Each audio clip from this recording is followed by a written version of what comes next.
मेरी प्यारी सी मोहब्बत की अनोखी कहानी, इसमें शरीफ सा राजा नटखट सी है रानी।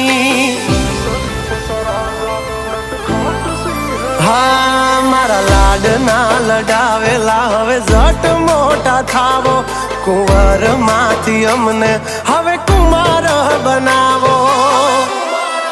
हाँ उमर थई 18 हवे विवाहनु विचारो, वहू राणी थईने वाली मारा खोरडे पधारो।